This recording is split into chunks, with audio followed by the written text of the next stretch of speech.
So there was a place in Reagan, in talking to people who really knew him and were close to him, that was very private, that was impenetrable. This is the great communicator we're talking about. And what was that all about? That's what makes people tick down at their core. And that was where I wanted to get to. That was actor Dennis Quaid, our guest on this week's Conversations from Studio 5. He plays the role of America's 40th President, Ronald Reagan, in the long-awaited biopic. It follows Reagan's journey from childhood to acting to politics and the presidency.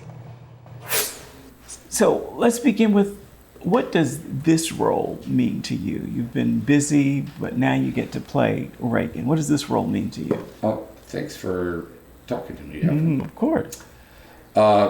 This role, it's become my favorite role I've ever had, actually. Oh. Before this, it was The Right Stuff.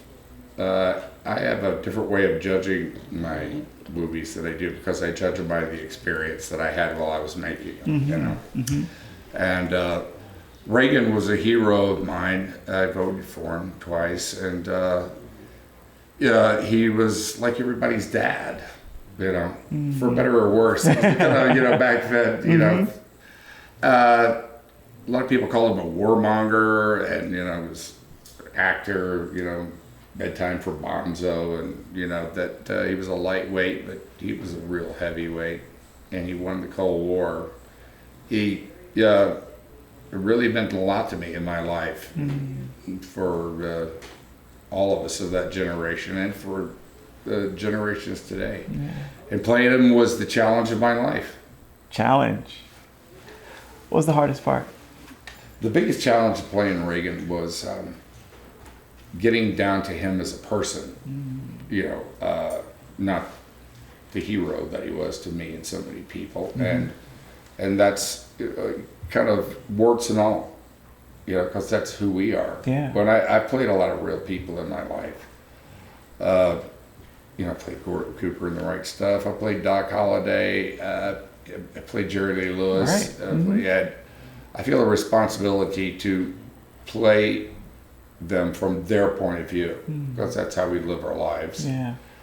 And so there was a place in Reagan, in talking to people who really knew him and were close to him, that was very private, that was impenetrable. This is the great communicator we're talking about. And what was that all about? That's what makes people tick down at their core. And that was where I wanted to get to. Like I said, I didn't want to do an impersonation, and fear went up my spine, because Reagan was like Muhammad Ali. Everybody knows him, you know. But I did get to that place. And it was a place where I think was like kind of the eye of the storm for him, where he could really contemplate and have privacy, in a sense. What do you think was the driving force within him to achieve such greatness? What was the push? His principles. He lived and governed by principles. He was a Democrat.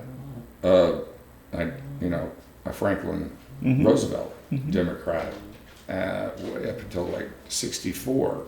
And he, in that, you know, our movie too is really about how we won the Cold War and fighting communism, which is a very real thing. People in my generation, we would have these drills out of the blue in school where, you know, we'd have to get under our desk, because, you know, what would happen in a nuclear attack? We all would be incinerated, but at least we'd be under our desk, I guess.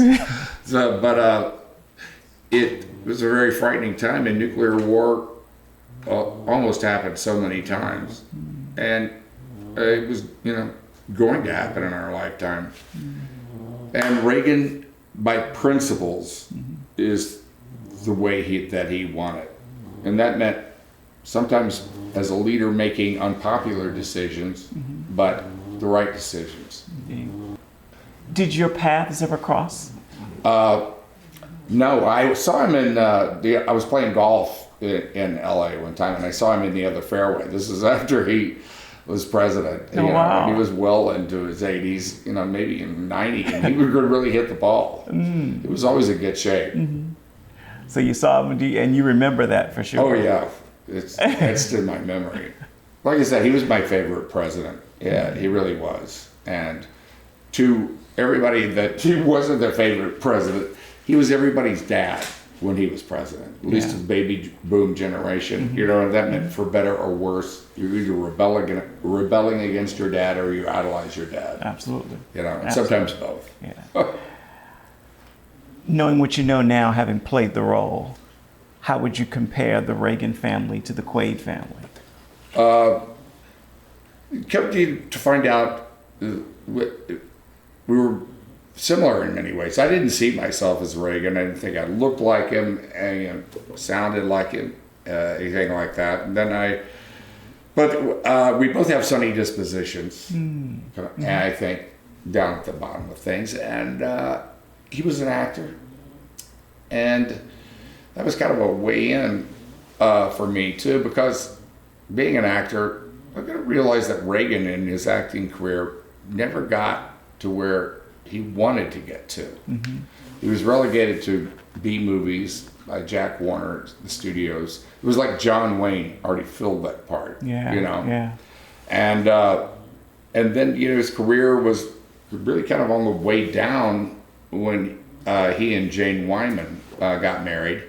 And she won an Academy Award, as his career is going down. I think he felt like Mr. Mom, and he was, it had to be frustrating for him. And, but also that's what kind of, I think, compelled him to seek out being vice president and then president of the Screen Actors Guild, because that wasn't a job that you sought out if you were an actor. Right. It was something that you did if your career was starting to wane, and that turned out to be really him finding God's purpose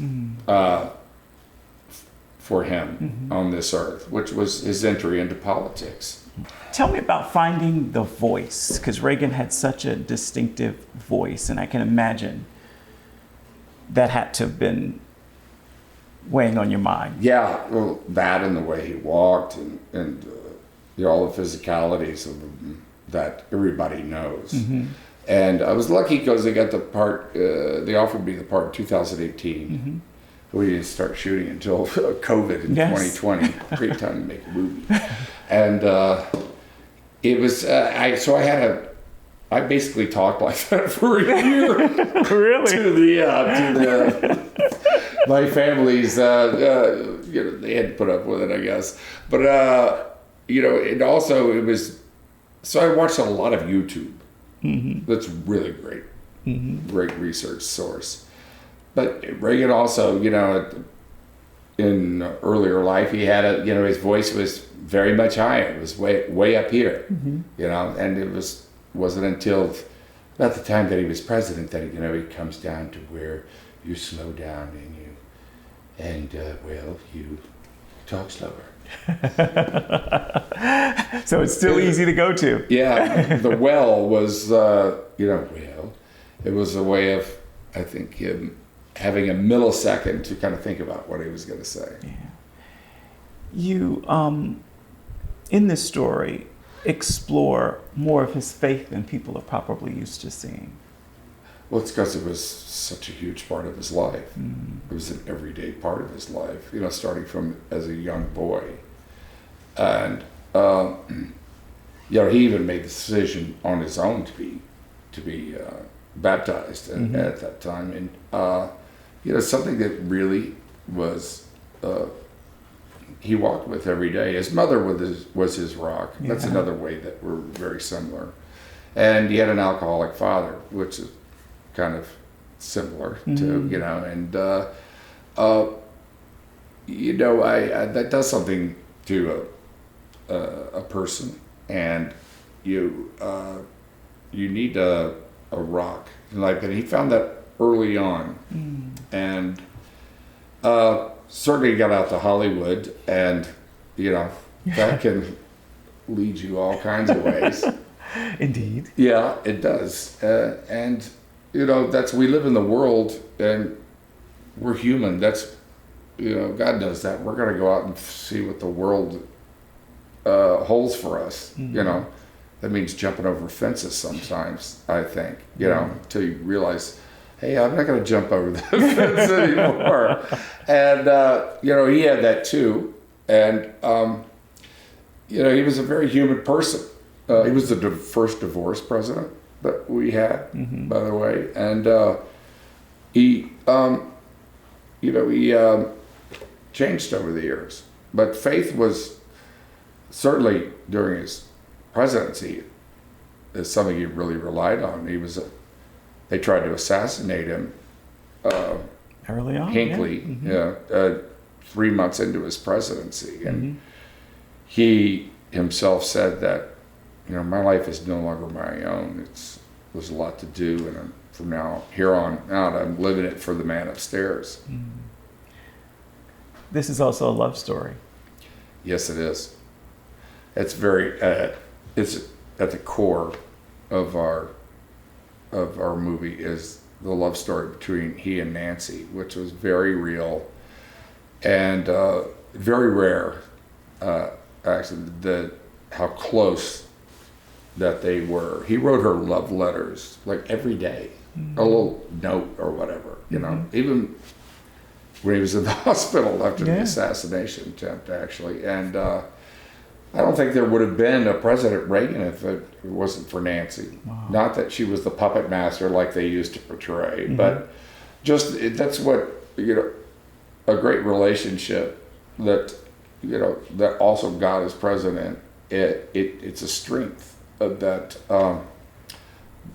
that both man and woman can draw on and for greater things. How are you feeling now that the movie is finally coming out? Because many people probably thought this was released, because I remember when we did the big splash and spread. It's been going on from, I think it was a lot of tension, just with it getting made. And so I got asked about it a lot it was 4 years ago during COVID that we made it. And then, it's been a journey getting all the special effects in and all that things. It's independently made, not by studios. So we had to raise money, then we had to raise money again, for the post and also for the timing. And the only thing that I really insisted upon is that it not come out during an election year. You got your wish. And because I thought, I didn't want this to be perceived politically, and it's not a political movie at all, but then again, interest is very high in Reagan, and the times we were living in, especially 78, 79, 80 are so similar to 21, 22, 3, and 4, actually. And so I have to say, well, what do I know? So, because the interest is really, really high. Any thoughts on would a Reagan presidency work during this time period? Oh, for sure. So many circumstances are the same, and I think he could run today on, are you better off than you were 4 years ago? And we have, oil is definitely big part of this, and the economy. We had 20% interest rates back then. I know I bought a house during that time. I'm sorry. And we had hostages in Iran. We have hostages in the Gaza Strip that nobody's talking about. Right. What is that? And there was this sense back then that we were a nation in decline. And Reagan came along and said, no, we're not. We're going this way, right here. And America came roaring back. So this for you now is your favorite role of all? Yeah, it is. It was biggest challenge, that's for sure. And I'm really proud of the movie. It's beautiful. So what keeps you going, Dennis Quaid? You are not eyeing retirement. You started a production company now. What's keeping you going? I love doing what I do. now more than I did when I started, for sure. You know, it's just grown. It's great, you know, an actor, you know, athletes, God bless them, man. You know, you, as an athlete, you spend your whole life in a locker room playing your sport and stuff, and then one day they just take your ball away. You know, because you can't compete with an actor. You know, just get older and the parts get older. That's all. And I'm doing stuff. I'm not trying to get anywhere with it. I'm just doing stuff that I love and that interests me. And that's, I mean, you can't ask for better than that. Yeah. I've heard you recently say that your brother is one of your favorite actors. Any hope that you'll pull him out of retirement or to get a role? I would love to see him come out and do Vacation 4. I'd love to see the return of Cousin Eddie. I think all of America would too. You haven't been able to talk him into it? No. One thing that I saw that I didn't recall or remember is you got to play with Tupac. You had a role with him? Yeah. What do you remember about that? I was, it's called Gang Related. It was a small movie. I don't know if many people saw it, actually. Jim Belushi and Tupac and myself. And, you know, that was early 90s. Yeah. I think it was, right? Yeah. And it was about 6 to 8 months before he was shot and killed. And he was, what, 24?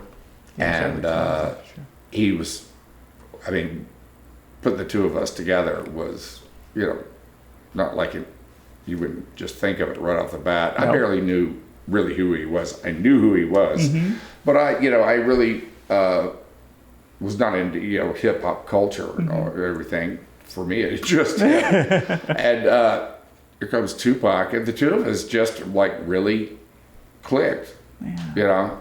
And that was over Chinese food. He loved Chinese food, and I did too. So we'd be downtown, you know, on the set, and we'd order Chinese food and have in the trailer, and we just talked for, you know, every day. Wow. Spent a couple hours just talking, and you know, about his mother, about his career, about acting. He had a real thirst to learn, and he had a real humbleness to him that you know made that ability to listen and meet. I was riveted by the guy.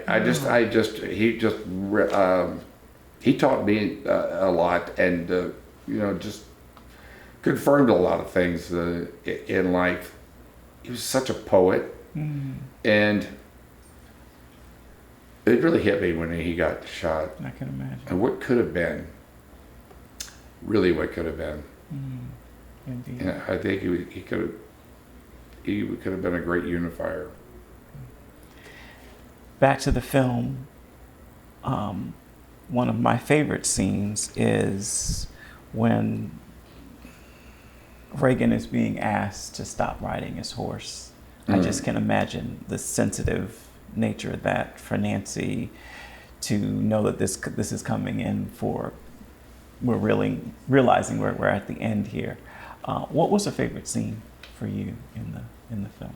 In the film, well, we're talking about when Reagan was diagnosed with Alzheimer's. Yeah, which I thought was one of the bravest decisions that he made. Both he and Nancy, the way they handled that. When he was diagnosed with Alzheimer's, he sat down and wrote a letter to the American people to let them know, and you know, to help Nancy when the time came about he knew he'd be losing a lot of his faculties as time went by.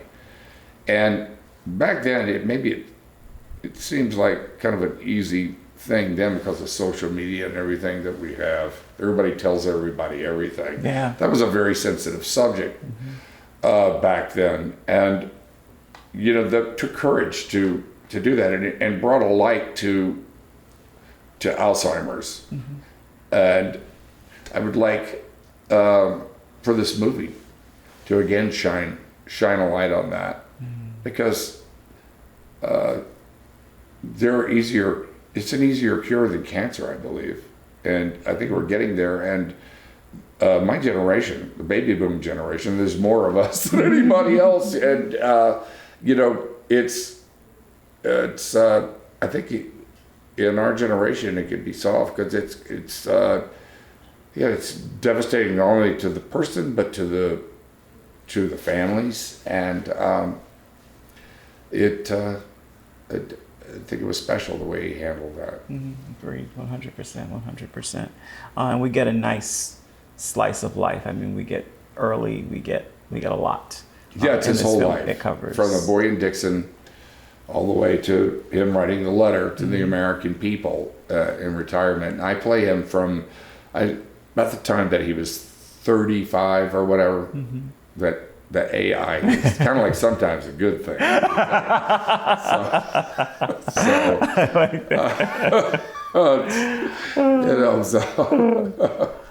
So what's the next project for you? What's happening after this? Gosh, I got a bunch of movies coming out. That you already done? Yeah. Wow. Yeah.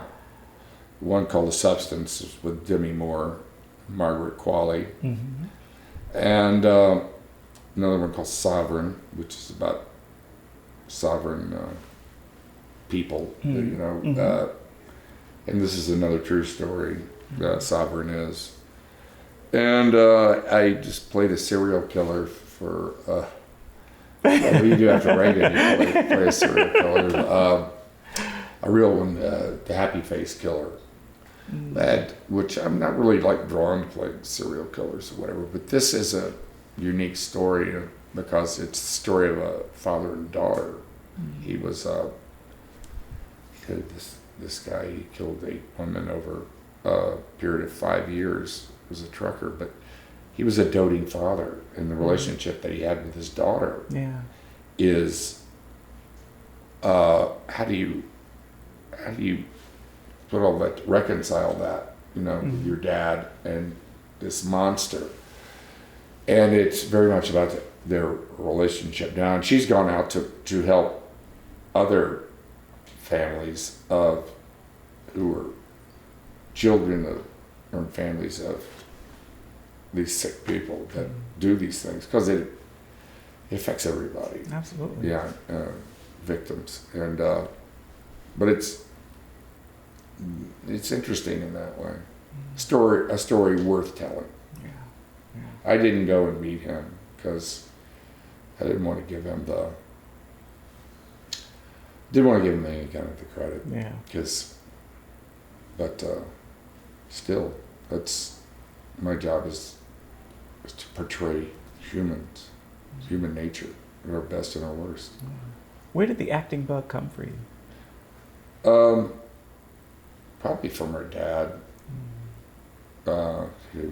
He was a frustrated actor, turned us on to different actors in movies, and you know, as a kid, I'd go to the movies and I'd come out feeling like I was Steve McQueen, you know, or James Bond, or you know, Jimmy Stewart, and that's probably where it came from. And then just got to high school, and I wanted to be a veterinarian, but I kind of went by the side.